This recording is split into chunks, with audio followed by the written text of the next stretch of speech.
ተዋህዶ መሸሸጊያዬ ኦርቶዶክስ መጠለያዬ ሰላምሽ ከፍ ይበልልኝ እናቴ ሁሌም ኖሪልኝ ሰላምሽ ከፍ ይበልልኝ እናቴ ሁሌም ኖሪልኝ። በስመ አብ ወወልድ ወመንፈስ ቅዱስ አሐዱ አምላክ አሜን። ሰላም ተወዳጆች እንደምን አላችሁ? እኔ የፍጥረት ሁሉ ባለቤት እግዚአብሔር ይመስገን በጣም ደህና ነኝ። ተወዳጆች እንዴት ናችሁ? እየበረታችሁ ነው? እኔ በጣም ደህና ነኝ። እንግዲህ ሰሞኑን ብዙ መገናኘት አልቻልንም። ምክንያታችን ግልጽ ነው። አንዳንዶች እንግዲህ በምትጠይቁኝ ጉዳይ ላይ ሀሳቤን ልቸር ዝግጁ ነኝ። ስለምታቀርቡልኝ ሪል ኢንፎርሜሽንም ከልብ አመሰግናለሁ። እግዚአብሔር ያክብርልን። እንግዲህ አንዳንዶች በውስጥ እንደጻፋችሁልኝ የደበበን ጉዳይ እየተከታተልክ ነው ወይ የሚል ነገር፣ አዎ በጣም በነቃ ሕሊና ጉዳዮችን እየተከታተልን ነው። እንግዲህ አቶ ደበበ የተለያዩ ነገሮች እያደረገ ነው አዲስ አበባ ላይ። ይሁንና ግን በቤተክርስቲያን ጉዳይ የአሜሪካኑን ቦታ ይሸጠዋል ወይም ይቀጥልበታል የሚለው ነገር ለሱ ማነቆ ነው የሆነበት። ይህንን በመረጃ ነው የምንነግራችሁ።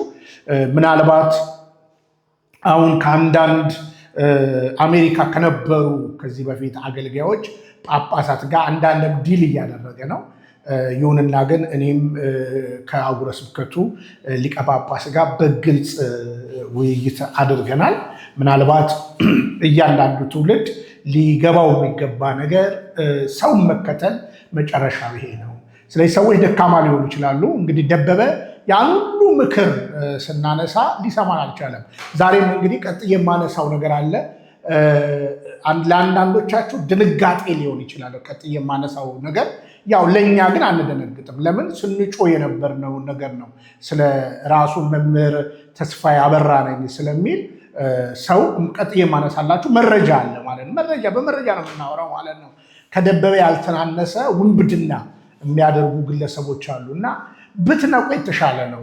እና እንግዲህ ደበበ ቀድሞ ያው አደላድሏል። ያደላደለው ምንድን ነው? ለልጆቹ መቶ ሺህ ብር ልኳል። ምክንያቱም ወደ አገሩ ሲገባ ክስ እንዳይደርስበት ሊከሰስበት የሚችልበት ግልጽ ነገር ስላለ ማለት ነው።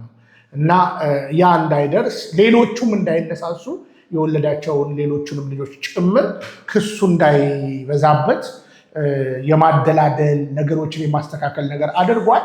እኛ እንግዲህ የወለድካቸውን እርዳ ነው። እንደምታውቁት በእኔ ቤትም ለእነዚህ እህቶች ልጆች ገንዘብ ሰብስበን ወንድም እህቶቻችን ደጋግ ኢትዮጵያውያን፣ ኤርትራውያን መልካም ነገር አድርጋቸዋል። ይሄ የዜግነት ግዴታችን ነው። ወላጅ ሲክድ እንግዲህ የሚያነሳው ሌላ ስለሆነ ማለት ነው። አሁን ግን ወላጅ ተመልሶ በዚህ ሁኔታ ካለ የቤተሰቡ ጉዳይ የእኛ ጉዳይ አይደለም። በሰላም እንዲፈታ የራሳችን ግልጽ ምክር መክረናል ከዚህ በፊት። ነገር ግን የቤተክርስቲያኑ ጉዳይ አሁን ክህነቱን ለመመለስ የሚደረጉ የሚደረጉ አሉ። አሁን አንዳንዶች እንዴት ክህነቱ ይመለሳል የሚል ሀሳብ ልታነሱ ትችላላችሁ። ይህን ሁሉ እያዩ አባቶች እንመኑኝ እኛ እንጮኋለን ሊያደርጉት ይችላሉ። ለምን? ማስተባበያ ቪዲዮዎች ተሰርተው ያውቃሉ።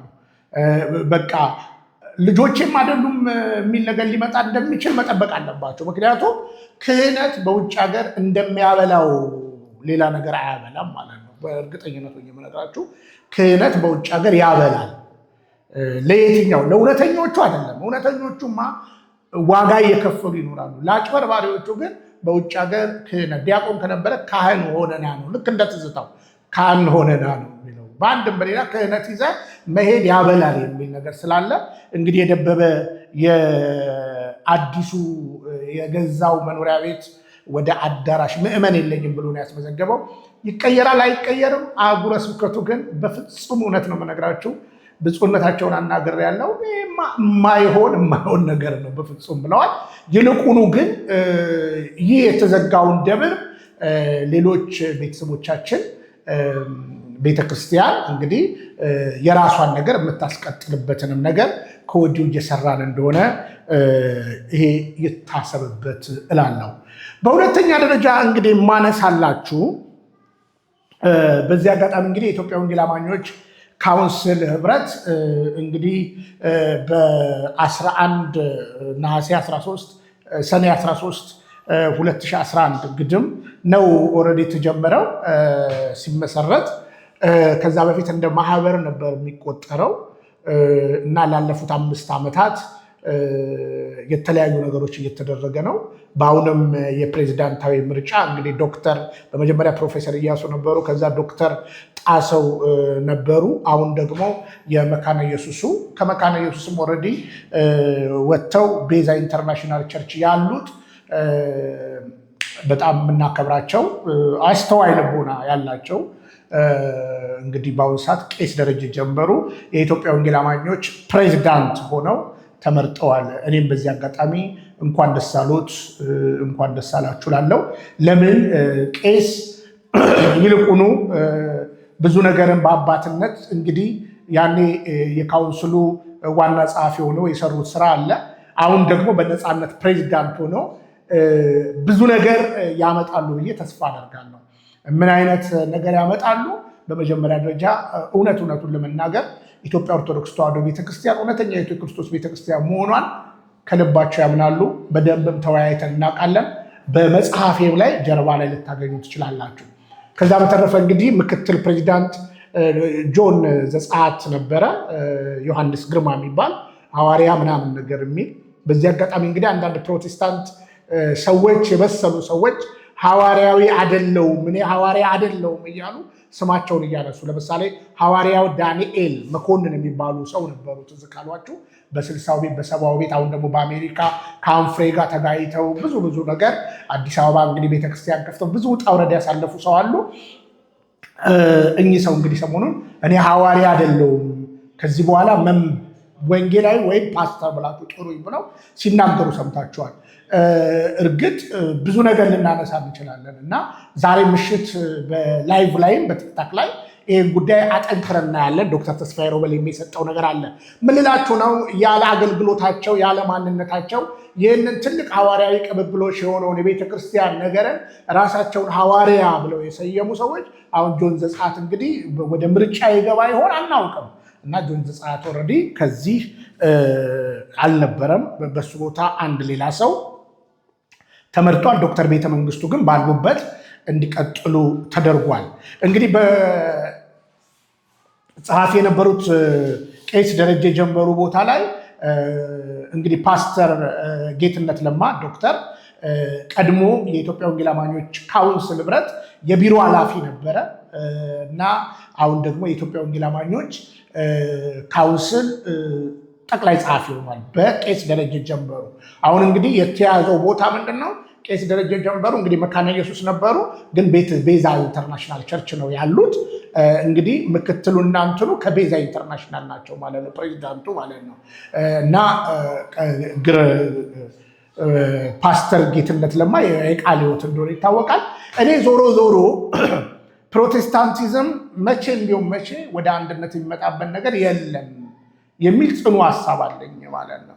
እሺ አሁን ፓስተር ጻድቁ አብዶ ከኢትዮጵያ ወንጌላውያን አብያተ ክርስቲያናት ካውንስል አብያተ ክርስቲያናት ህብረት ለፓስተር ደረጀ ታፈሰ ሰጥቶት ወጥቷል እና ምናልባት በዚህ በኢትዮጵያ ወንጌል አማኞች ካውንስል ውስጥ የሆነ ነገር ሆኖ ይመጣ ይሆን?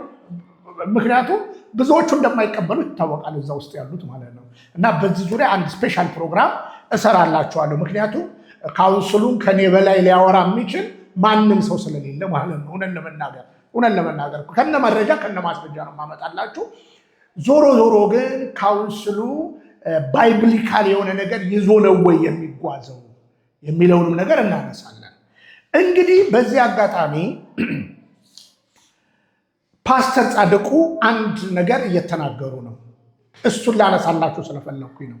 የኢትዮጵያ ወንጌል አማኞች ካውንስል ህብረት ከፈረንጆቹ ጋር ከስዊዲሽ ሚሽኖቹ ጋር ከሉትራን ጋር በዓለም አቀፍ ደረጃ እንግዲህ የአሜሪካና የስዊድኖቹ ኦፊሻሊ የግብረ ሰዶምን እንቅስቃሴ የሚከተሉ ሰዎች ናቸው። ከነዚህ ጋር ያለውን ግንኙነት በቁርጠኝነት ሊያነሳ ይችላል። ከዚህ በኋላ ሊያነሳ ይችላል። ግንኙነት አይኖረኝም ማለት ይችላል። እንደምታውቁት የኢትዮጵያ ወንጌል አማኞች የትኛውም ጋር እንትን ብትሉ ቤተክርስቲያን፣ የልማት ማህበር፣ ባይብል ኮሌጅ ዊንጎቹ ባይብል ኮሌጅ እና ልማት ማህበር ናቸው። ለቤተክርስቲያኑ ድጋፍ እነዚህ ሁለት ናቸው። በባይብል ኮሌጅ ስም የሚመጣ ፈሰስ አለ፣ በልማት ማህበር ደግሞ የትየለሌ የሚመጣ ፈሰስ አለ። ይህንን ሁላችንም ልናጤን ይገባል ማለት ነው። ስለዚህ አሁን በአንድ ሀገር ላይ አዳራሽ ሰጥተዋቸው የነበሩ የእናንተን ትምህርት አንደግፍም ሲሉ በ3 ወሩ ልቀቁ ተብሎ አሁን እችን ደግሞ አንተርሰው የኢትዮጵያ ኦርቶዶክስ ተዋሕዶ ቤተክርስቲያንም የልማት ተራድኦ ድርጅት እኮ ከእንደነዚህ አይነት ሰዎች ጋር ግንኙነት አላቸው የሚል ሀሳብም እያነሱ ይገኛል። እርግጠኛ የልማት ማህበር ጨረታ ይወጣል። በደንብ ስሙኝ። በፕሮፖዛል ይሰራል። ከዛ በኋላ ጨረታ በወጣበት ተፎካክሮ ያንን የወጣውን እድል የመጠቀም ነገር እንደሆነ በግልጽ ይታወቃል እንጂ እኛ ሃይማኖታዊ ውቅር የለንም ከነዚህ ሰዎች ጋር። አብረን አንቀድስም፣ አብረን አንቆርብም፣ አብረን መንፈሳዊ ነገር አንሳተፍም። ኢምፓርቴሽን ምናምን ከልማት ጋር የተያያዘ ነገርን ዛሬ ሳይሆን በ60ው ቤት መጀመሪያ ላይ በአቡነ ቴዎፍሎስ በብፁዕ ቅዱስ አቡነ ቴዎፍሎስ ዘመን የተጀመረ ስራ ነው ማለት ነው። ስለዚህ አሁን ከኛ ጋር መንፈሳዊ ግንኙነት የላቸውም። ነገር ግን ለአንድ ነገር አድራሽ ሰው ያስፈልጋልና ዓለም አቀፋዊ የልማት ተራድኦ ድርጅት አሰራር ማወቅ ትልቅ ነገር ነው። የመካነ ኢየሱስና የሌሎቹ ግን የተለየ ነው። ምክንያቱም ሃይማኖታዊ ውቅርና አንድነትም አላቸው። ስለዚህ ፓስተር ጻድቁን ሰሞኑን ስንወቅሰው ነበረ። ምንድነው ከነዚህ ሰዎች ጋር አብረ አድዋ 001 ላይ ነበር። ኢገስት ሲያስመረቅ ጾታ የቀየረችው ፓስተር፣ ሌላኛውም ከአሜሪካንም ከአውሮፓም የመጡት ሰዶማውያን ጋር አብረ እጅ በመጫን ትጸልይ ነበረ። ማስመሰሉ ምንም ስለማይጠቅ አብረ ኢምፓርቴሽን እየተካፈልክ አብረ እየበላህ እየጠጣ አብረ እየቆረብክ ህብረት የለኝም ብሎ ህዝብ ማደናገር ይቻላል ወይ የሚል ጽኑ ሀሳብ አለኝ ማለት ነው። ስለዚህ ፓስተር ጻድቁ አብዶ አሁን አንድ የሚያሰማው ነገር አለ። ሲላሰማችሁና ልመለስ። ያሳዝናል አለኝ ነው በግሌ አንድ ወንጌል አማኝ ወንጌላዊት መካኒስቱ ማህበረ ምዕመናን ስዊድን ካለው የስዊዲሽ ሉትራን ጋራ በእነሱ የመሰብሰቢያ አዳራሽ አምልኮ አዳራሽ ሲጠቀሙ ቆይተው አሁን ግን ኢትዮጵያኖቹ በግብረ ሰዶም ላይ ባላቸው አቋም ምክንያት ከፍተኛ ስደት ላይ ትገኛለች እቺ ቤተክርስቲያን። ፖሊሲያችን ነውና ይህን ስለምትቃወሙ ለቃችሁ ውጡ ብለው በደረሰኝ መረጃ መሰረት የ3 ወር ጊዜ ገደብ ተሰጥቷቸዋል። ይሄም የተደረገው የስምምነት ሰነድ አቅርበውላቸው ነበረ አብረው እንዲሰሩና ያንን ነገር ከተቀበሉ በዛ ቦታ ላይ አገልግሎቱን እንደሚቀጥሉ ተነግሯቸው ነበር።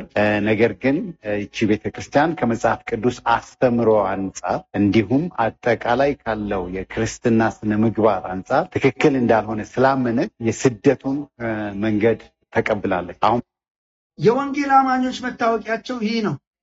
ግብረ ሶዶማውያንን አንቀበልም። እሺ እንግዲህ የጆን ንግግር ይሄ ነው።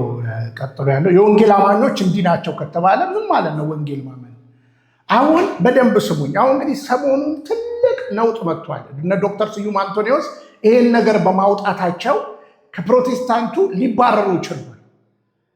አሁን እነዚህ ልጆች እንግዲህ ስዊድን ያለች የፕሮቴስታንት ያሉ ቤተክርስቲያን አብዛኞቹ በሰዶማዊነት ሌጋል የሆነ ግልጽ የሆነ ተቀባይነት ያላቸው ናቸው። አልፎ ተርፎ አሜሪካ፣ ካናዳ በግልጽ እኮ ይታወቃል ማለት ነው። አሁን ችግሩ ነገ ጥቅሙ ሲቀር አሁን እነዚህ አዳራሽ ነው አይደለ? ይህንን ካልተቀበላችሁ አትቀጥሉም ተባለም ብለው ነው እንግዲህ ሮሮ የሚያሰሙት። አሁን ቀጥሎ ፈንድሬዚንግ ይጀምራል ማለት ነው፣ አዳራሽ ለመግዛት ማለት ነው። ዞሮ ግን ፓስተር ጻድቁ ራስ ከነዚህ ሰዎች ጋር አልነበርክም ወይ? አብራቸው ኢገስት ላይ አድዋ 00 አዳራሽ ላይ አልነበርክም ወይ? አብራቸው መንፈሳዊ ኢምፓርቴሽን መቼስ ታምናለህ፣ ጸጋ መካፈል እጅ በመጫን አብራ አላሳለፍክም ወይ? ጠንከር ላድርግ። ፓስተር ጻድቁ በዚህ ጉዳይ ላይ የመናገር ሞራልስ አለ ወይ? እንደምታውቁት ኢገስት 40% የመካነ ኢየሱስ ነው፣ 40% የቃለ ሕይወት ነው፣ 40% የኢትዮጵያ ወንጌላውያን አብያተ ክርስቲያናት ህብረት ነው።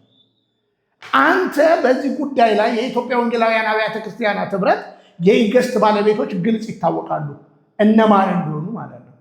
ስለዚህ አብራችሁ አይደላችሁ ወይ? ከነዚህ ሰዎች ጋር አብራችሁ አይደለ የምትሰሩት? እኔም እንግዲህ እንደናንተ በአመራር ላይ የነበርኩ ሰው ነኝ። እያንዳንዱ ባይብል ኮሌጃችን ለምሳሌ የኛ ባይብል ኮሌጅ አሴምብልስ ኦፍ ጋድ ቸርች የሚባለው አዲስ አበባ ላይ ኤቢሲ ይባላል። አዲስ አበባ ባይብል ኮሌጅ ከግሎባል ዩኒቨርሲቲ ነው ዲግሪዎቹን የምናመጣቸው። ከዛ በተረፈ ግን ዶነሮች አሉ። አሴምብልስ ኦፍ ጋድ ቸርች የአሜሪካው ይረዳል። እንዲሁ ደግሞ የካናዳ አሴምብልስ ኦፍ ጋድ ቸርች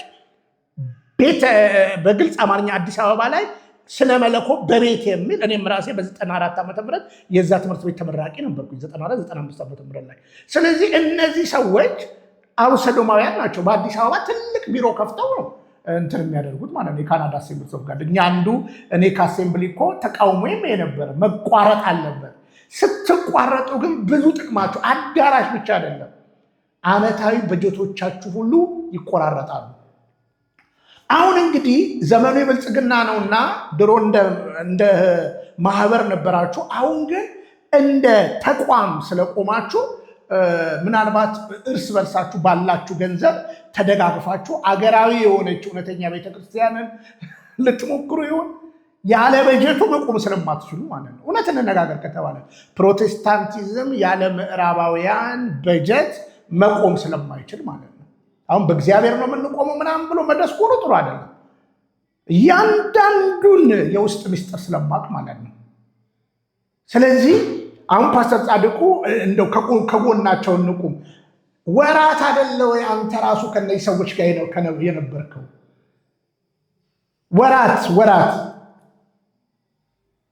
እነ ኢዩኤል እነ ማነው ጆንሰን ሲሰሩ አልነበረ? ወራት አይደለ እንደ አብራችሁ አልነበራችሁ? እነ ዶክተር ስዩም አንቶኒዮስ፣ ኢንጂነር ጌታው አንድ ሙሉ ወንጌል ሲገልጣችሁ አልነበረ? እና ምንድነው አታስመስሉ። አገሪቱን ከዚህ ክፋት ለመጠበቅ ሁላችን ዘመቁም አለብን። ከዛ በተረፈ አሁን አንዳንድ ከኦርቶዶክስ የሄዱ ወንበዴዎች ምን ብለው ያወራሉ? ከኦርቶዶክስ ገዳም ውስጥም እንዲህ አይነት ሰዎች አሉ ምናምን አመልክተናል። በነገር ላይ ለአባቶች ልከናል። በህግ ይጠየቃል። የትኛው ጳጳስ እየተናገረ ነበር? ጳጳሳቶች ማቃቸው ምናምን ብሏል ሰውየው። ማታ እንሰራበታለን፣ ይጠየቃል ማለት ነው። ስለዚህ ትውልድ እንድትነቃ ይሄ ማለት ነው። የፕሮቴስታንት ጥላቻ የለኝም። ማታም ገብቼ በደንብ ነው ማብራራላችሁ። ግን እውነታው ይሄ ነው። አሁን እንኳን የኢትዮጵያ ወንጌል አማኞች ካውንስል እኮ የሚደገፈው እኮ በሀገር በቀል አይደለም፣ በጠቅላይ ሚኒስትሩ ነበረ። እሳቸው ስለደከማቸው አሁን አንዴ የቢል ጌት አንዴ ምናምን አንዴ ደግሞ የቤኒን ቡድኖች እየመጡ ነው ነገር ማዋቀር የፈለጉት። እና ወደ እውነተኛው ወንጌል ክርስቶስ ወደሚወደው ነገር እንመለስ። እሷም አንድ ነች፣ ኢትዮጵያ ኦርቶዶክስ ተዋሕዶ ቤተክርስቲያን። እወቋት። በዓለም አቀፍ ደረጃ የኢትዮጵያ ኦርቶዶክስ ተዋሕዶ ቤተክርስቲያን ሳይሆን ኦሪየንታል የሚባሉትን ቤተክርስቲያናቶች በሐዋርያዊ ቅብብሎሽ የመጡትን አቋምና ጽናታቸው እነሱም ብቻ ሳይሆን የምዕራብ ኦርቶዶክስንም ፈለግ ብትከተሉ መልካም ነው። ረጋ ብላችሁ ብታጠኑ ጥሩ ነው ብዬ አስባለሁ። በሶስተኛ ደረጃ እንግዲህ ማነሳው መላው ኦርቶዶክሳውያን ቆም ብላችሁ እንድታስቡ ይሁን። ይሄ ሰውዬ የሚያወራው ወሬ እንስማና ከዛ በኋላ እመለስበታለሁ። ግን ረዥም ነው። ሁላችሁም እንድትሰሙ በትህትና ጠይቃለሁ። በውሸት የሚከብር እግዚአብሔር ስለሌለ ይሄ ሰውዬ ኦርቶዶክስ ነኝ እያለ ነገር ግን ኦርቶዶክሳውያንን ለአውሬው አሳልፎ እየሰጠ ነው። ይሄ ብቻ አይደለም። ይሄ ሰውዬ አንዲት ልጅ ነበረች አብራው ያለች ነግሬያቸዋለሁ ከዚህ በፊት ገጠመኙን ትጽፍለት የነበረችው ልጅ ምን ያህል ህይወቷን አዝቅጦ ምን ያህል የከፋና የከረፋ ነገር አድርጓት ጥቂት የ15 ደቂቃ ቪዲዮ ብለቅ ሁላችሁም ተበጠበጣችሁ። አሁን ተስፋዬ ወላጆችን እየበተነ ነው። ልክ ፕሮቴስታንት እንደው እንትናን ተከተልኩ ብሎ ወደ ፕሮቴስታንት ሄደው ሌላ ነገር እንደሚሆን ሁሉ ማለት ከቤት እንደሚወጡ ሁሉ ተስፋዬ ከቤት እያስወጣ ልጃገረድ ሴቶችን ወደ ሶስት ክፍል ቤት እየተከራየ ከዛ አንዱ የኔ ማረፊያ ነው ስመጣ ማማክራችሁ ብሎ የሚሰራውን ነውር እግዚአብሔርና እግዚአብሔር ብቻ ነው የሚያውቁ። አንዳንዶች ደውላችሁልኛል በዚህ ጉዳይ ላይ እህቴን ወስዷታል፣ እንዲህ 22 አካባቢ እንዲህ ያኖራቸዋል ብላችሁኛል። አሁን እች ልጅ የማሳያችሁ ልጅ የት ነው ያለችው ብላችሁ ጠይቁ። የት ነው ያለችው እች ልጅ? እዛ ቤት ውስጥ መኖሪያ ቤት ውስጥ ከሚስቱ ጋር ሰላም ነች ወይ? ሌሎች ልጃገረድ ልጆችን ቤት ተከራይቶ ተስፋ የሚያኖራቸው አለ። ምክንያቱም ሁሉ ነገር በሴጣን ነው የሚላከከው። ሲዘሙት በሴጣን ነው የሚያላክከው፣ ሲሰክር በሴጣን ነው የሚያላክከው፣ እንደፈለገ ሲሆን በሴጣን ነው የሚያላክከው ተስፋዬ። አሁን ቤተክርስቲያን መንቃት አለብሽ። እንደነዚህ አይነት ወንበዴዎች ናቸው ቤተክርስቲያን እያዋረዱ ያሉ። ምናልባት ለጥቂት ደቂቃ እንስማውና ከእናንተ የምፈልገው ንጹህ ጆሮ ነው። የዚህ ሰውዬ ወሬ አንድ ጥያቄ እንዲፈጥርባችሁ ፈልጋለሁ። የት ደብር ነው? ማናቸው? የሚል ጽኑ ጥያቄ እንድጠይቁ ፈልጋለሁ። ምክንያቱም ኦልሬዲ ፈጠራ ነው፣ የፈጠራ ወሬ ነው የምነግራችሁ ለዛ ነው። እና እስኪ ስሙትና ተመለሱ። ይህን ጉዳይ ስሙትና ተመለሱ። አንድ አባት ናቸው። በቅርበት ልማቃቸው፣ እሳቸውን ሲቀድሱ ልማቃቸው አጥቢያ አካባቢ ያሉ አባት ናቸው። እና ንስሐ ልጆቻቸውን ሰብስበው ያው መንፈሱ እንዲናደድ ነው መደግሞ እንዲበሳጭ ነው። ንስሐ ልጆቻቸውን ሰብስበው ያስተምራሉ። ጥሩ ነው ማስተማር፣ በጣም መልካም ነው ማስተማር። የንስሐ ትምህርት ከሆነ የወንጌል ትምህርት ከሆነ ዶግማ፣ ቀኑና ትውፊት ከሆነ እንዲሁም የቅዱሳን አባቶቻችን ተጋድሎ ከሆነ መልካም ነው። ወደ ኃጢአት እንዳይገቡ ከሱስ እንዲወጡ ባልና ሚስት ሲጣሉ ማስታረቅ ከሆነ በጣም አሪፍ ነው። ሰብስበው ልጆቻቸውን ማስተማር። ግን የሚያጠምቁ አባቶች ጋር አትሂዱ፣ የእነሱን ነገር አትግዙ፣ እቤታችሁ እንደዚህ አታርጉ፣ የእነሱን ትምህርት አታዳምጡ፣ ውሸት ነው፣ ተረት ተረት ነው፣ ሁልጊዜ የሚያስተምሩት መጥፎ ነገር ነው እያሉ የሚያስተምሩት ነገር አልተመቻትም ለአንዲት ልጅ። እንዲህ አባታችን ምን እያሉ ነው ብላ በጣም ተበሳጭታለች። ወዲያው ሞባይሏን ሪከርድ አድርጋ ጉባኤውን ሪከርድ ማድረግ ጀመረች። ከዛ ለእኔ በቴሌግራም ላከችልኝ። እንግባባለን ከልጅቷ ጋር በቅርበትም እንተዋወቃለን እና በጣም ያናድዳሉ። ይኸውልህ እንደዚህ ብለዋል አለች። እና እኚህ ሰው ታውቂያቸዋለሽ? አዎ በደንብ ነው የማውቃቸው። እናቴ ጋር መጥተው በስንት ሰዓቱ ድግምት ሲደግሙ አውቃቸዋለሁ አለች። ድብትርና ሲሰሩ አይቻቸዋለሁ። ልጅ ታሙም እኔም ሁላችንም የሆነ ነገር ሲያደርጉልን አውቃለሁ አለች። በቅርበት የማውቃቸውን አባት ነው የምነግራችሁ። እንግዲህ በቅርበቴ በአጠገቤ የማውቃቸውን አባት እና እኔ እንግዲህ እሳቸው በእንደዚህ አይደለም የማውቃቸው። ድግምት እንደሚደግሙ አላውቅም። ንስሐ ልጆቻቸውን ሰብስበው እንደሚያስተምሩ አላውቅም። ዝም ብሎ በአይን መተዋወቅ አለ አይደል? እሱን ነው የምላችሁ። እንግዲህ በቅርበት የምላችሁ ሁልጊዜ በመንገድ ስትሄዱ ከአይን የማይጠፉ አባት ናቸው። ግን በዚህ ልክ ሊያውም የምናስተምረውን ትምህርት ሲቃወሙ በኃይል ነው በእልህ ነው የሚናገሩት። እና እቺ ልጅ በጣም ተናዳ አምጥታ መረጃ ሰጠች። በወሩ ሄድኩኝ። በወሩ እኛ አባት ጋር ሄድኩኝና ንስሐ ልጆቻቸውን ሰብስበው አሁንም የሚያወሩት ይሄንን ነው። እንግዲህ ባለፈው እንደነገርኳችሁ ብለው ነው የጀመሩት። ቀጥታ በስመ አብ አላሉ፣ በወልድ አላሉ፣ በመንፈስ ቅዱስ አላሉ። ዘጉ ብለው ገብተው ባለፈው እንደነገርኳችሁ እንግዲህ ብለው ነው የጀመሩት። እና እንዴት ነው ርዕስ የለም እንዴ? የሆነ ዘውግ አንድ ሰባኪ ሲያስተምር የሆነ ርዕስ ይዞ አያስተምርም እንዴ? እነዚህ ልጆች ሰብስበው መተውላቸው 60 ምናምን ይሆናል ልጆቻቸው እንደዚህ ተከማችተውላቸው ምንድነው በዚህ ልክ የሚያስተምሩት ብዬ ገርሞኝ ማስክ አድርጌያለሁ። እዛ አዳራሽ ውስጥ ገብቼ የኮሮና ጊዜ እንደምናደርገው ማስክ አድርጌያለሁ። አያቆኝም፣ አላወቆኝም። ያኔ የሚያቆኝ መስሎ የነበረ ተናግረው ከጨረሱ በኋላ እጄን አወጣሁ። ጥያቄ አለኝ አልኳቸው እና እሺ ምንድን ነው አሉኝ። ማስኬን አወለኩና ያውቁኛል አልኳቸው። ተማሪዎቹ ዞር ሲሉ አዩ። እንዴ መምህር እኮ ነው ምናምን አሉ። ደነገጡ ተማሪዎች። ከዛ አባቴ የምጠይቀውን ጥያቄ ዝም ብለው ይከታተሉ አልኳቸውና አንድ እንዳትዋሹ በእግዚአብሔር ስም ይዣቸዋለሁ። ይኸው በዚህ ደብር ታቦት ስም ይዣቸዋለሁ። እንዳትዋሹ የኔን ትምህርት የምታዳምጡ እጃችሁን አውጡ አልኳቸው። ማነህ አሉኝ። ጭራሽ አላወቁኝም። መምህር ተስፋዬ ነኝ ብዬ መናገር አልፈለኩም። ከዛ እኔ ማነኝ ስላቸው መምህር ተስፋዬ ብሎ ተናገሩ ልጆቹ። አየው እንዳለ ተማሪዎቹ በሙሉ የኔን ትምህርት ያዳምጣሉ። እርሶ ደግሞ እንዳያዳምጡ ይላሉ። የእኛን ትምህርት አዳምጠው ከባዕድ አምልኮ ወጥተዋል። እስቲ እጃችሁን አውጡ ስል ጊዜ እጃቸውን አወጡ። ከባዕድ አምልኮ የወጡ ከሱስ የወጡ በእውነት እግዚአብሔር ምስክሬ ነው። በድፍረት ነው የጠየኳቸው። ተማሪዎች የማላሳፈር በእኛ አባት ንስሐ ልጆቻቸውን ቢሆኑ የችግር የወጣችሁ ይሄ ትምህርት የጠቀማችሁ እጃችሁን አውጡ ምንም የቀረ የለም። 2 ልጅ ብቻ ከፊት ለፊት እነሱም እዛው ደብር የሚያገለግሉ አንዱ ዲያቆንና እዛው የካህናት ቤተሰብ ልጅ ናት፣ ሴት ነች። ሁሉም እንዳለ እጅ ነው ያወጡት እና ገረመኝ። እኛ አባት አንተ ማን ያሉት እዛ የመንፈስ ትምህርት የምታስተምረው ነህ አሉኝ። አዎ የመንፈስ ትምህርት ማስተምረው ነኝ፣ አላፍርበትም አልኳቸው። እና አሁን እንደ ጀብድ ልታወራው ነው? እዚህ መተህ ልትረብሸኝ ነው? በሕግ አምላክ ውጣልኝ ምናምን አሉ። የኔ አባት ልንገሮት፣ እኔ ከእርሶን በደንብ ነው የማውቀውት። እትዬ ገሌ ቤት ገብተው ልጅቷ ተናገር ብላኛለች። ገብተው ለልጆቻቸው ምንድን ነው የሰጧቸው? በድምፅ የተቀረጸ አለ። እዚህም ከተናገሩ ሌላ ቦታ ላይ ያደረጉት ነገር አለ። ምንድን ነው የሚያደርጉት? እርሶ ራሱ ደብተር አይደሉ? ስለ ጊዜ ተማሪዎቹ በስመ አብ ወወልድ ወመንፈስ ቅዱስ ነው ያሉ። አዩ የራሶት ስራ እንዳይጋለጥ፣ የራሶት ችግር እንዳይጋለጥ እነዚህ ልጆች ጾመው ጸልየው ሰግደው መንፈሱ እርሶ የላኩት መንፈስ እንዳይያዝ ነው እንደዚህ የሚከላከሉት። ለምን በዚህ ልክ ንስሐ አባት በዚህ ልክ አልኳቸው። በጣም የተናደድኩት ግን ሙሽሽ አሉ። በቃ ወደ ኋላ ሄደው እንትን አለ መቀመጫ የሚመስል ደርብ ነገር አለ። ዛሬ ቁጭ አሉና ይኸውልህ ልጅ አሁን ይሄ ጉባኤ ነው። ጉባኤ ነው። ታዲያ ጉባኤ ከሆነ በስመ አብ ብለው አልጀመሩ። የትምህርታችን ርዕስ ይሄ ነው ብለው አልጀመሩ። የመጽሐፍ ቅዱስ ቃል አልገለጡ። ቀጥታ እና እንዳልኳችሁ ብለው ነው የገቡት። አሁን ልጄ እየቀረጽከኝ ከሆነ እረፍ አሉኝ። ቀጥታ በቃ ስለ ቅሌት፣ ስለ ውርደት፣ ስለ ክብር ነው ያወሩት እንጂ ስለማወራው ነገር አልገባቸውም። አይ ካባ፣ አይ ግርማ ሞገስ፣ በጣም ያሳዝናል። በእውነት በጣም ነው ያዘንኩት። ወጣው ዝም ብዬ በቃ ውልቅ ብዬ ወጣው።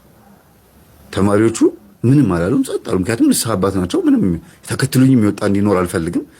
ጠበቅኩ። እንዲያውም ተከትሎ የሚወጣ ካለ ተመለስ ልል ማለት ነው። የለም ማንም የሚወጣ የለም። ጸጥ አልኩኝ። መጣሁ፣ ወደ ቤት የመጣሁኝ። ሪከርድ አድርጌዋለሁ፣ አስቀመጥኩ። ዶክሜንት አድርጌ አስቀምጫዋለሁ። ባይዘወይ ብዙ ነገር ነው ዶክሜንት አድርጌ ያስቀመጥኩት፣ በቪዲዮም በፎቶም ማለት ነው። ከዛ አስተዳዳሪ ሰምቶ ጠሩኝ። አስተዳዳሪ ሰሙና ጠሩኝና ልጄ ምንድን ነው የተፈጠረው አሉኝ።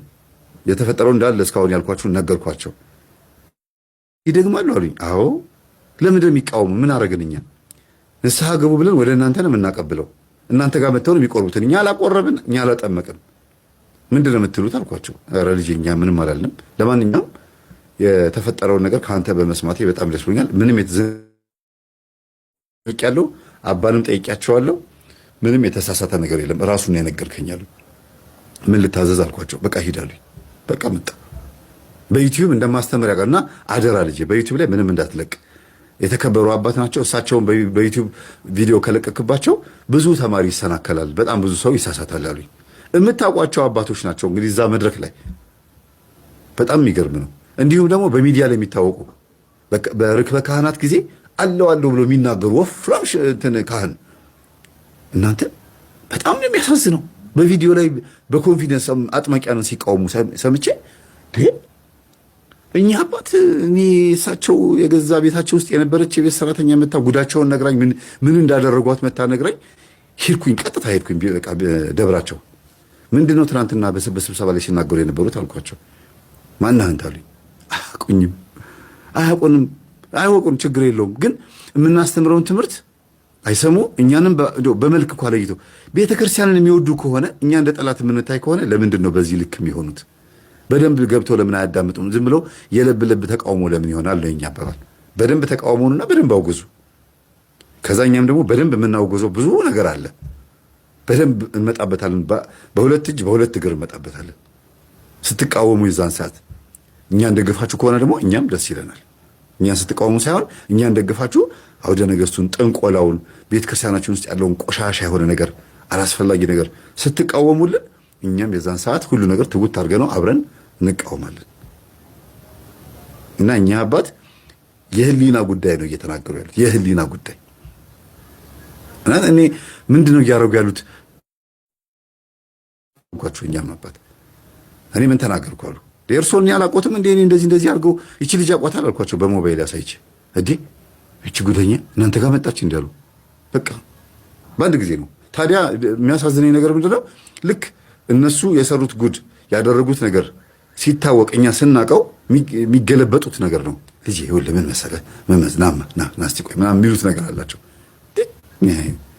እንደዚህ አይነት ነገር የሚያስጠላኝ ነኝ። እኔም በሆን ሁላችንም ምንድነው ማድረግ ያለብን መሰላችሁ? ቶሎ ብሎ መጸጸት ያስፈልጋል። ቶሎ ብሎ ነገሩን ማመን ያስፈልጋል። ጥፋት ከሆነ ጥፋት ነው። ማናችንም ብንሆን እናጠፋለን እኮ። ግን እንዴት ሳንተዋወቅ እንሰዳደባለን? እኛ የምናውቀውን ነው የምንናገረው፣ እናንተ የምታውቁትን ተናገሩ። ስለማታውቁት ነገር አታውሩ የምንለው ጊዜ ይሄ ነው። እንግዲህ ተወዳጆች እንደሰማችሁት ይሄ ሰውዬ የሚያወራው ወሬ አንደኛ የት ደብር ነው? ማን ናቸው ካሉ ለቤተ ክርስቲያን ግድ ካለው እኚህ ሰውዬ ሊያዋረዳቸው አይገባም። በቤተ ክርስቲያን ውስጥ ገብቶ ውሸት ነው ገጠመኝ ነው የሚያወራላችሁ፣ የሐሰት ወሬ ነው የሚያወራላችሁ የምላችሁ በምክንያት ነው። አስቡ እንግዲህ እቺ ልጅ ከቤተሰቦቿ ጋር ትጋጫለች። ከዛ ተስፋዬ 22 አካባቢ እንዴት ተከራያቸው። እንደገና ደግሞ ሳራ አምፖል አካባቢ የተከራየው ቤት አለ ልጃገረዶች እየወሰደ ጥሙን የሚያረካበት። ከዛ በኋላ አጋንንት እኮ አሳስቶኝ ነው የሚልበት ብዙ መረጃ ሳይጠናቸዋል። አሁንም ምን እያደረገ ነው ታዲያ? ከዚህ በላይ ከፋፋ ያለ፣ ከዚህ በላይ የውሸት ወሬኛ አለ። ስለዚህ አሁንም ጥያቄ ፈጠር ያለው በእነዚህ ሰዎች ጉዳይ አባቶች የሚሉትን ሁላችሁ ብትሰሙ ጥሩ ነው። እኔን እንኳን ብትንቁኝ። እቺ ልጅ ግን ከተስፋዬ ጋር የነበረችው ልጅ የት ገባች? እንዴት ነው? ነገርኳችሁ። አሁን ስታዩት ትንሽዬ ልጅ ትመስላችኋለች። አዎ ትንሽ ልጅ ነች። ያቺም ራሷ እንትኗ እንደዚችው ነበረች። ገጠመኙን ለ5 ዓመት ስትሰራ የነበረችው አብረው ማለት ነው። እና ትውልድ ንቃ መልእክቴ ነው። እውነታው ይሄ ነው። ከዛ በተረፈ ማንም ከቅዱስ ቤተክርስቲያን አይበልጥም። አሁንም እነ ተስፋዬ ለአውሬው አሳልፈው ህዝቡን እየሰጡ ነው በውሸት። እና ከዚህ በፊት ነግሬያቸዋለሁ። ፕሬዚዳንት ጠቅላይ ሚኒስትሩ ልጅ ወዳኝ ጠቅላይ ሚኒስትሩ ጠርተው ምናምን ብሎ ሁሉ ያወራው ወሬ ነበረ። ሚዲያ ላይ ግን ያው እኛ በኃይል ስለመጣን በዚህ ጉዳይ ላይ ሊያወራው አልቻለም እንጂ ለአንዳንድ ልጆች መስክሮላቸዋል። የጠቅላይ ሚኒስትሩ ልጅ የኔን ገጠመኝ ሰምታ ምናምን ነገር ብሎ። ግን እመኑኝ ተስፋዬ ቤተክርስቲያንን ብቻ ሳይሆን ልጃገረድ ልጆቻችሁን የቤተክርስቲያን ልጆችን እየወሰደ እያስነወረ ነው፣ እያስነወረባችሁ ነው። ቤት ተከራይቶ ከቤት እያስወጣ እያስነወረባችሁ ነው። ይህም በእርግጠኝነት ሆኜ ነው የምነግራችሁ። በእርግጠኝነት ሆኜ ነው የምነግራችሁ። ልክ አሁን የነደበበን ኬዝ አታምኑንም ነበር፣ ሌላ ኬዝን በእርግጠኝነት ሆኜ ነው የምነግራችሁ። ቤት እየተከራየ ልጃገረድ ልጆችን እያስነወረ ነው ተስፋዬ። ይህም በመረጃ ነው የምነግራችሁ። ይህም በመረጃ ነው። ሚስቱ ታውቃለች። ሁሉ ነገር በሴጣን መሳብ። ናይት ክለብ ለመሄድ በሴጣን ማሳበብ የለብም። ለሰካራምነት በሴጣን ማሳበብ፣ ለዘማዊነት በሴጣን ማሳበብ የለብም። ሴጣን አብሮኛል የሚል ሰው ይሄ ነው መዋሸት፣ ማጭበርበር። ይሄ ነው ትምህርቱ ማለት ነው። ጠንከር እናደርገዋለን። በነገራችን ላይ ለትውልዱ በቃ በዚህ አጋጣሚ እንግዲህ ለአባቶች እየላክን ነው። ግርማን እንደዚህ ስንናገር ስንገልጠው አሁን ግርማ የ2004 ቪዲዮ የ2003 ቪዲዮ እስጢፋኖስ ያደረገውን ፕሮግራም እስጢፋኖስ ቤተክርስቲያን እያወጣ ነው፣ ቤተክርስቲያንን ለማዋረድ ማለት ነው። እና አያችሁ ተነቃ ማለት ነው፣ ውሸት መሆኑ ተነቃ። ስለዚህ ትውልድ ንቃ። በዚህ ጉዳይ ላይ እንግዲህ ለነ አቡነ ሳውሪዎስም ትልቅ መልእክት ይሆናል። አሁን ትዝታውን መቃወም በጋሻውን መቃወም አይደለም ስራቸው ያሉ እነዚህ ወንበዴዎችን ለዩ መልእክቴ ነው። በመጨረሻ እንግዲህ አባ ገብረ ኪዳን ምን እያሉ ይሆን? እስቲ እሱን እንስማና እንጨርሳለን። አዲስ አበባ ተቀምጦ ሰው ኑሮ መረር ሲያደርገው ሲወደድበት የቤት ኪራይ አሁን ወደ 30 ሺህ ብር ገብቷል። ቀለል ያለች ቤት ሲወደድበት አሁን መድኃኒቱ አጥማቂ መሆን፣ ጸበል ያጠምቃል። ፈለቀ ይልና እንደምንም ብሎ ቧንቧም ቢሆን ስር ለስር ቀብሮ በዚያ ላይ እንዲፈነዳ ያደርገዋል። ጸበል ፈለቀ ይላልና መከረኛ ቅድስት አርሴማ አለች፣ የአርሴማ ነው ይለዋል። ይህ ህዝብ ይሄዳል። አጥማቂ ሲያዋላ ይፈውሷል። ድንች በሚያህል መቁጠሪያ የሰው ወገብ እየሰበረ እኛ አባቶቻችን ሲፈውሱ የምናውቃቸው በስልጣነ ጴጥሮስ ወጳውሎስ ብለው ነው የፈወሱት። እንዲሁ በዱላ እንዲሁ በህግ አምላክ ማምላክን በዱላ የሚወጣ ሰይጣን አይታችሁ ታውቃላችሁ? በመቁጠሪያ በለው። ጴጥሮስ ነው እንደዚህ ያደረገ? ጳውሎስ ነው እንደዚህ ያደረገ? እንዲሁ ማን ያደረገ? አቡነ ተክለ ሃይማኖት አድርገዋል እንደዚህ? አቡነ ገብረ መንፈስ ቅዱስ እንደዚህ አድርገዋል? አሁን ደግሞ ይሄን ስንናገር ደግሞ ቀንታችሁ ነው እና አቤት ጸጋው ፈስቶልን ያስቀናኝ። እንዲሁ በቀናው እኔ እንዲሁ ቅናትስ የሚያስቀናኝ እናቴ የአባቶቼ የነ ቅዱስ ዮሐንስ አፈወርቅ ጸጋ ቀን ሲያስተምሩ ውለው ሌሊት ጥርኝ ገብስ እየበሉ ቆመው የሚያድሩት የነዚያ ቅዱሳን የነዚያ ገርል ስለሌለኝ ነው የምቀነው። ደግሞ ሲጀመር አንገራችሁ ማንኛውም ቄስ ጋኔን የማውጣት ስልጣን አለው። ታምናላችሁ አታምኑም? ይሄን በሉ ንገሩ እንጂ። የማቴዎስ ወንጌል ምዕራፍ 10 ላይ አጋንንተ አውጽኡ ዱያነ ፈውሱ ለለምጽ አንጽሁ ሙታነ አንጽሁ ብሎ ጌታ ስልጣን ሲሰጥ አንድ ጳጳሱ ንሳ መንፈሰ ቅዱስ ብለው እፍ ሲሉት ቄሱን ቅስና ሲሰጡት ድዊ መፈወስ፣ ጋኔን ማውጣት፣ ሙት ማንሳት ከቅስናው ጋር አብረው ይሰጡታል። ማንኛውም ቄስ ይሄ የገጠሩ ቄስ ቡታንታ የሚያደርገው ይሄ 3 ጸጋ አለው። ምናልባት ልቀቅ ከየት ያስከው ከመቃብር ነው አይልም። ይሄ አሳልሞ ዘወር ሲል ነው የሚያስለቅቅልህ። ከዛሬ እኮ ስንት ጋኔን እንደወጣልን አታውቁ። መስቀል ስንሳለን አባቶቻችን የፈወሱን በዚህ ነው። ቤተ ክርስቲያን ናት የምትፈውሰን። እዚያው ስንቀር ሊቀ ካህናት ኢየሱስ ክርስቶስ ሲሰየም እሳት በቤተ ክርስቲያን በመቅደሷ ውስጥ እሳተ መለኮት ሲነድ ያን ጊዜ አብረን ስናስቀድስ ያ መለኮት ሲያርፍብን በእኛ ላይ የሚጠጋ ዝንብ የሆነ ጋኔን ምን ጉልበት አለው? ቃለ ሕይወት ያሰማልን አባታችን። እንግዲህ የእውነተኞቹን የቤተክርስቲያን አባቶችን ትምህርት ቤተክርስቲያንን ብታቋት የተሻለ ነው። እመኑኝ፣ ተስፋዬ በሉኝ፣ ሄኖክ በሉኝ፣ ግርማ በሉኝ፣ ዮሐንስ በሉ በአጋንንት የሚያሳብቡ የአጋንንትን ዲስኩር የሚነፉ የቤተክርስቲያን ቀንደኛ ጠላቶች ናቸው። ያለ መረጃ ምንም ነገር አናወራም። በነገራችን ምንም ነገር አናወራም።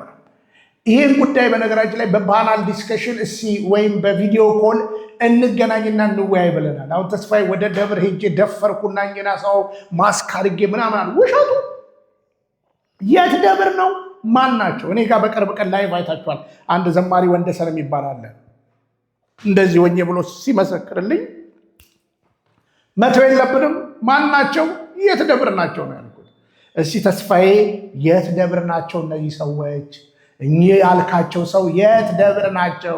የት ደብር ነው የነገር የተፈጠረው? እስኪ ይናገር በግልጽ። አስምሬ ነው የምነግራችሁ። እስኪ ቢኒያም ዋሽቶ ከሆነ ቤት ተከራይተህ የምታኖራቸው ልጃገረድ ልጆች የሉም? እዛ ውስጥ ያንተ ቢሮ የለም፣ ያንተ ማረፊያ የለም። ትውልድ ንቃ መልእክቴ ነው። ከዛ በተረፈ እመኑኝ፣ እነዚህ ሰዎች የቤተክርስቲያን ሰዎች አይደሉም። ቁረቡ ስገዱ እያሉ ነው ብትሉ ቅራቅቧቸውን ለመሸጫ። ስለዚህ አንድ ቀን እውነቱ ይወጣል። በመረጃና በማስረጃ ነገርኳቸው። የ15 ደቂቃ ቪዲዮ ከ2 ሰዓት ቪዲዮ ድምፅ ልውውጥ የ15 ደቂቃውን ባሰማ ብዙዎቻችሁ ተረበሻችሁ። ልጅቷን ለመግደል ተስፋዬ ያልሄደበት ቦታ የለም።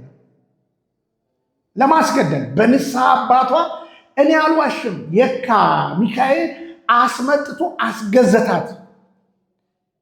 እያለቀሱ ለመኑኝ። እሷም እህቷ አታውጣብን ብለው። በነገራችን ላይ እቺ ልጅ በቪዲዮ ኮል ሁሉ እናውራ ብላይ ነበር የነበረው። አሁን ደግሞ ችኛዋም ድሮም ነበረች። አሁን ደግሞ እንደዚህ መሰል። ወዳጆቼ እኔ ውሸት አልወድም። አሁን ከዚህ በፊት አብይ ይልማ የሚባል ሰውዬ ስቃወም እዛው ቤት እኮ እዛው እኮ ሚስቱ ያለች እዛው ደግሞ ሚዲያው ጋር እኮ ተከራይቶ እዛው ደግሞ ቤት ሰጥቷት ያስረገዛት ሴት ነበረች። እኔ ከዚህ ከስደት ሀገር እንኳን ገንዘብ ልኬላታለሁ። እና አብይ ይልማን ግን መድረክ ኦርቶዶክስ ናቸው ብላችሁ ብዙዎቻችሁ ትከተሏቸው ነበር። ግን ይህም ጉዳይ እነ ደረጀ ዘወይን እያያውቁ ሌሎች ወንድሞች አያውቁም? ያውቃሉ። ምናቸውም አይደለም። ለምን? ከኦርቶዶክስ መጥፋት ይልቅ የክብር ዝና የራሳቸው ስለሆነ ማለት ነው የሚያስፈልጋቸው። እውነታው ይሄ ነው። የፈለገ ብትጠሉን እውነትን ከመናገር ወደኋላ አንልም፣ እንመጣለን። አብይ ይልማም ሰሞኑን የሚያደርጋቸው ብዙ ነገሮች አሉ እና እውነትን ግዟት፣ አትሽጧት። አሁንም ቤተክርስቲያን በህቡ የተደራጁ ቡድኖች አሉ። በሚዲያ ሰበብ ኦርቶዶክሳዊ ነን ብለው የሚደጋገፉ አሉ። ነቅታችሁ ስሙ። እያንዳንዱን ነገር ስትሰሙ በማስተዋል ስሙ። እቺ ስንዱ እመቤት ወርቅ የሆነች ቤተክርስቲያንን በሐዋርያዊ ቅብብሎች ተቀብለናል ብለን ልናጠፋት አትሞክር መልእክቴ ነው። አትጠፋም፣ በመሰረቱ እናንተ ትጠፋላችሁና። ስለዚህ ዛሬ እንግዲህ ምሽት እንገናኛለን በቲክታክ ላይ። ብንያም ሽታዬ ነኝ። ይሄን ጉዳይ በደንብ አድርገን አድምተን ደግሞ እንቀጥላለን። እቺ ልጅም እስኪ ወታ ከተስፋዬ ጋር የት እንዳለች እንዴት እንዳሉ ይናገር። ተስፋዬም ቃል በቃል የለኝም እንዲህ ተከራይችን ማኖራቸው የሉም ካለ ይህንን መረጃ በጠነከረ ነገር እንቀጥላለን። ብዙዎቻችሁ ልጆቻችሁን ጠብቁ መልእክቴ ነው። ልጆቻችሁን ትላንትና በጋሻውም እንዲህ ነበረ፣ ትዝታውም እንዲህ ነበር ሲደፍር የነበረ። ውስጥ ያሉ ደግሞ ደፋሪዎች በእንዲህ ሁኔታ አሉ።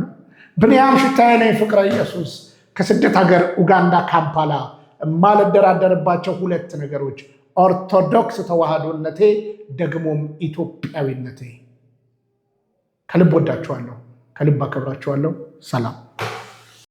ተዋህዶ መሸሸጊያዬ ኦርቶዶክስ መጠለያዬ ሰላምሽ ከፍ ይበልልኝ እናቴ ሁሌም ኖሪልኝ ሰላምሽ ከፍ ይበልልኝ እናቴ ሁሌም